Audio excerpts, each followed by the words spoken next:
two winners, and then losing 3-0 to Y Delirious, who's sitting at winner's side. And then he had to beat Noxtim, the Mewtwo main, to make top 8. So definitely putting in lots of work himself to earn his spot here in top 8. Excited to be here.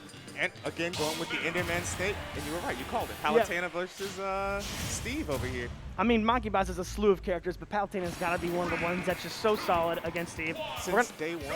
Yeah, we're hopping right in here. Game 1, top 8, Kumite in Tennessee, 2021, Smash Ultimate Singles. And yeah, merf sticking with the Steve. Honestly, like, if he wins this, it's going to be wild. Yeah, no, 100%. And doing a solid job, trying to get his materials built, but Makibaz putting on the pressure, not giving him too much space to breathe. Yeah, honestly, Steve's love to build that wall, and they're in the corner, and people feel like, well, what do I do with that wall? Well, first off, you need to break those blocks. You see Makibaz did a great job with the dash attack, getting rid of the blocks so you can apply the pressure and the down tilt to back air. 100%. You don't have to worry about the blocks if you can't give him the chance to breathe. And again, see, he breaks the blocks so there's space, and then he's supplying pressure just by positioning. Yeah, 100%. Comes back in later on, because if you don't have that to feel comfortable, you can't get the loops you need.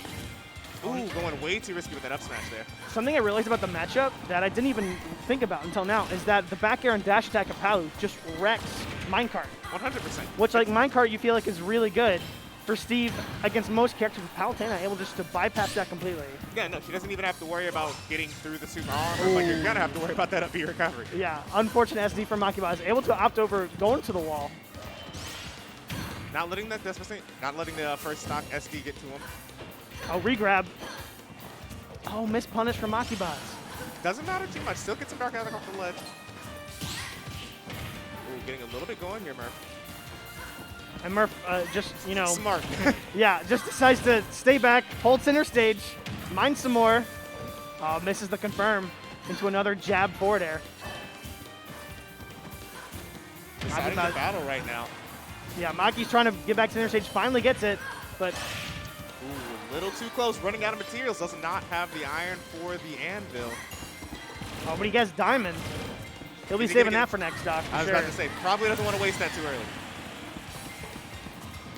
Okay, grab from Makibaz, trying to even the stock out. Oh, avoiding the ledge trap. Getting a little bit of damage on top, too. An immaculate dive from Maki to avoid the up smash finisher on that combo. Ooh, finally starting to get the materials he needs. Ooh.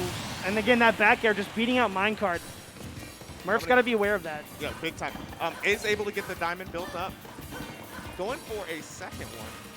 Yeah, honestly, people are so afraid of giving Steve diamond. I mean, it's a frightening thing. This damage is going to start amplifying very quick. I think the less afraid you play, and the more you understand that he's most likely going to get diamond, I think like you'll play better. So I like Maki's like conservative play here. I also like you were talking about Maki breaking the walls instead of just trying to run into them. Slow. It's a slow thing, but it's working for him. Okay, up air. Oh, tries to counter maybe an anvil. He was definitely anticipating the anvil coming down. Would have killed too. Oh, wow, that's such a crazy move, that minecart. Being able to jump out and activate the hitbox again. Unfortunately, Anvil getting beat out by the Nair there. Okay. Merf has to be very careful with this recovery. Another back air. Another back air. That's been solid, like you said. Regrab, but no punish for Maki. Able to get him off stage one more time, though. Gonna make some triangle high. He has to find a way off this ledge. And Merf keeps regrabbing with no punish for Makibaz. I mean, it's I think he does not want to give up that corner. He wants to keep him at that ledge. Well, I understand. Like, I'm not. He's here and I'm not. You know, you know, but you still wonder. Definitely. Trying to get these back airs in. Running out of the diamond. Has a one on his pocket.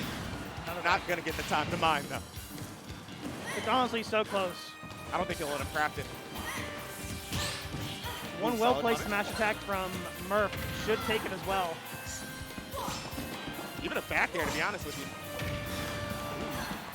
That diamond dust attack. Oh, he gets him with the explosive flame, and it blows up the TNT too. That's a double whammy. I think his percent's shot up. That's great coverage. And honestly, that's another thing about the matchup that I didn't even think about, is that Merf loves to go for those TNT ledge traps sometimes, and explosive flame just totally beats that out. Like, oh, because he has to set it up while Makibaz is falling, so he doesn't grab ledge. immediately and bypass hit, so it's super risky now. It's not, well, I don't even think it's an option that he's going to want to go for, because if he does get hit, that's a solid 40-50% of both the explosive flame and the TNT exploding. However, I think with that game, it was super close. I definitely think that merf was doing a little bit better in fighting when he didn't have to try and camp. When he started shooting those percents back up, he's got to figure out something to do now that he can't do minecart as much. So those back airs and dash attacks are eating it. It's honestly wild how close that game was, because I feel like Makibaz had the momentum the whole set. Like, had stage control most of the time, but was dominating, really. And merf was just able to sort of slowly inch his way back, almost able to take the game, but Makibaz up 1-0 here. And I think he really started doing damage when he got Diamond. Diamond being something that, yes, he is going to get, but the moment he does get, you could end up dead in like 3 or 4 exchanges, whereas wood is not going to do that. The copper and the wood are not going to do that. Let's see if we go back to the stage. No, we're going small battlefield here. Ooh, glad you're here. And we got the music counter pick coming from merf. Oh. Can he recover? Oh, yes. He can. merf's got those recovery angles down pat. It looks like it. He hasn't dominated losers with Steve for nothing. Again, that double hit on the minecart is so... You have to be wary of that. Yeah, you got to try not to... you get hit by it, but you don't want to shield it right after you get caught inside of it. Great cross up back air into up air string. And honestly, Makibaz DIing those up airs really well to be able to keep avoiding that up smash finisher that merf wants to go for.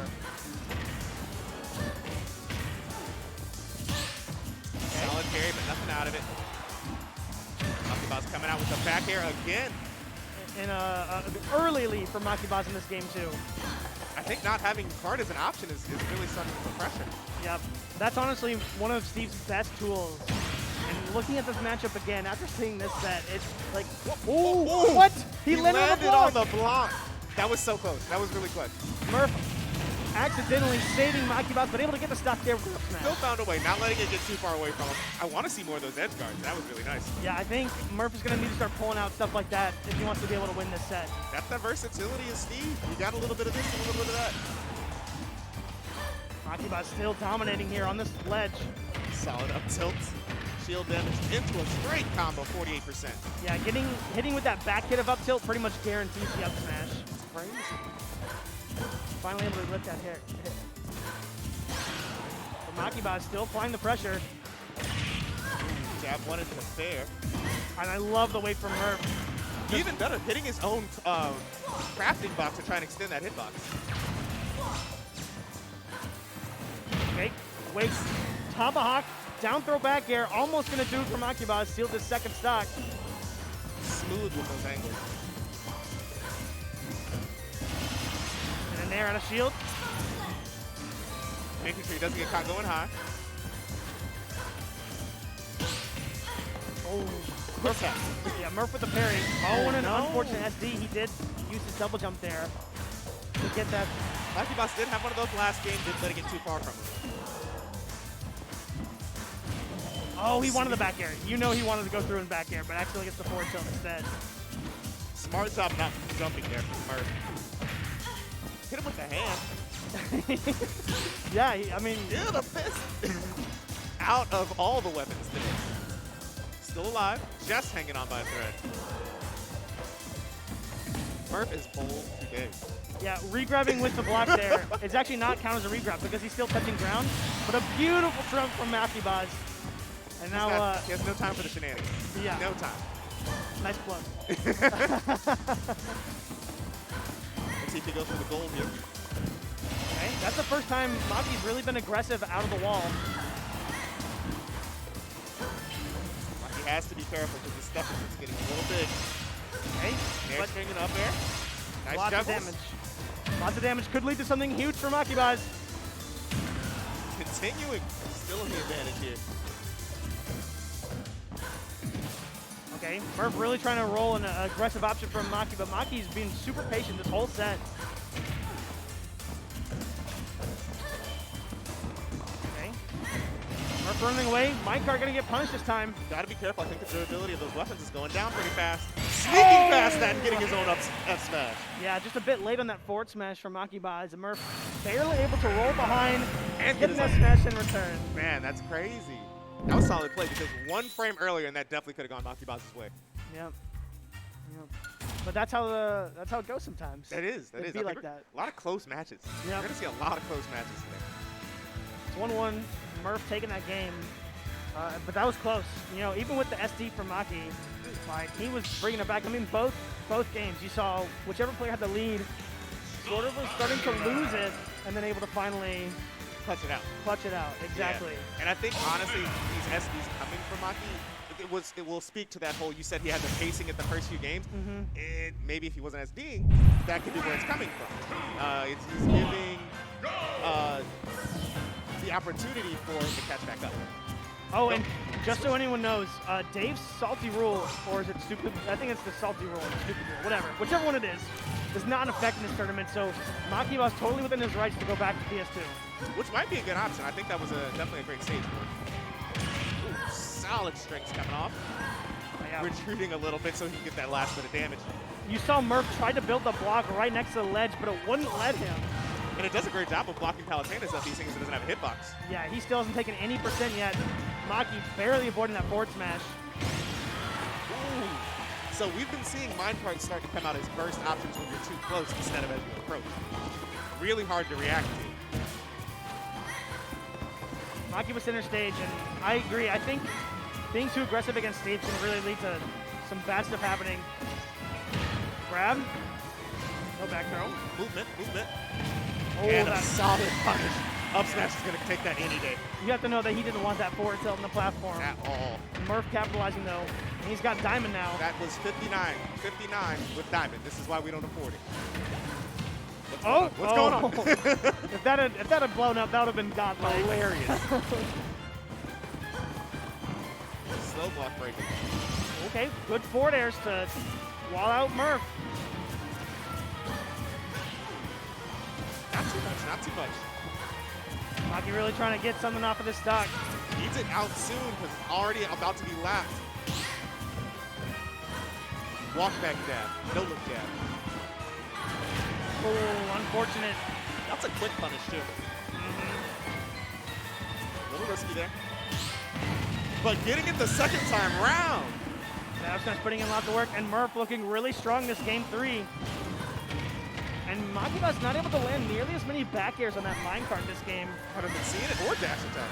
Which honestly has been the main game changer. A big game changer. At this point, going to 60% on the last stock, Maki has to figure out something to close this out soon. Now it's an unfortunate trade for Maki. You know he doesn't want to take those. But an aggressive grab. Nice, getting the first stock. That's like the first time Merf has rolled and Maki was able just to cover it like that. Already knows. Okay, Maki's not giving up. Oh, that is. Oh. Yeah, what are you talking about? You're right. False finish. You know this game. It's a lot. Oh, what? It almost beat through the fire. Well. Great block by Merf. A great block by Merf. You like that double entendre? That's solid, and that's something that Maki has to really keep in mind. You cannot get edge guarded. You can't even be knocked off stage because you're not going to come back. That was honestly a mountain for.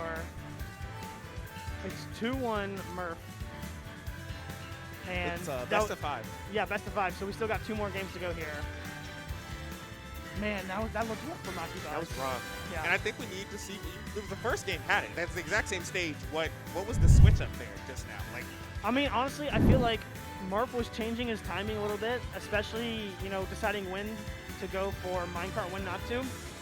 I think the bigger thing was that Maki wasn't like as clean on that game. I think it was just, I don't know if it was a mental thing or what, but that first match that we saw him, solid. He like hit every single minecart or back air, had it on pad, and then I don't think Merf really changed a ton. Maybe slight timing, but like I didn't see nearly as many back airs game 3 that I did game 1, where Maki totally dominated. And honestly, I think the back airs and the Merf did switch up the timing in which he wasn't using minecart to recover. They were using minecart to burst option to punish you for something. So even if you're far away from me, I'm going to hit you with this really strong gold minecart, and you're off the stage not get the edge guard set up. And as we saw, you can't afford that edge guard setup as Plautena. You have nothing to do against blocks. No, if you have to recover wide, that's gonna get you. Oh, the switch to Sheik from Makibaz. Not even wanting to let him camp. Not even wanting to get materials. We're rushing this down. Yeah, I don't disagree with this. He was definitely practicing it earlier with Mage. His fellow Memphian. It's a shame that was only 27% because it looked like a lot more. I know, right? I love Sheik in this game, but the play Sheik can be difficult at times. Not the walk. Yeah, Sheik has had like that perfect weight and fall speed. Or I think it's fall speed to get smacked around by those. And I honestly think it might take a few too many exchanges and slowdown for Maki switching this, because Sheik may not have the damage output that Plautena was going to bring to the table. Oh, yeah. The first instinct is to shield that minecart, but it's actually, when Steve jumps out of it, is a command grab that will just snag you right up, leads to a free conversion. A strong one at that, because up smash out of minecart will end your life. Yes, it will. Good weight from Maki, and jumping away from the minecart. It's crazy because I felt like Maki got hit harder by that exchange. Oh, almost getting the up there. That was a clean down tilt from Maki, but unable to get anything out after it. I love it. Just escaping the pressure. And now he's got the corner. Maki using this movement on point. But merf not even caring. I'm going to get my materials if you want to. Needing to find a way through the ledge. Needs a weapon soon. Oh, but he's out of the sword. Just ran out. I think Maki knows that and is watching that box like a hawk. He's mining with his hand. He's out of materials, or out of utensils. Needing to get something. Doesn't want to do diamond just yet because of the end of the stock. Gonna go off the hands. I wonder why he hasn't shielded and dropped a new box yet. I think he doesn't want to build anything. He wants to wait for the next stop. Oh, yeah, okay, that's fair. Yeah, that's right, because if you build, he'll build diamond. He'll build diamond and then immediately lose it. Yeah. Maki able to finally get that stock, but and he misses the box. No free diamond. Massive damage out of that, 43%. That's actually huge for Maki right now. Now going for it. Yeah, but Maki gets a free punish off of it. Like, it's going to be pretty difficult. I don't know. I think the 26%. Wow. Huge damage from Maki. Wow, that was fresh. That was fresh. Using the grenade to blow up the TNT. Turn this all the way around. Now, even though Maki has a slight percentage lead, honestly, Sheik being so light and Steve hitting so hard.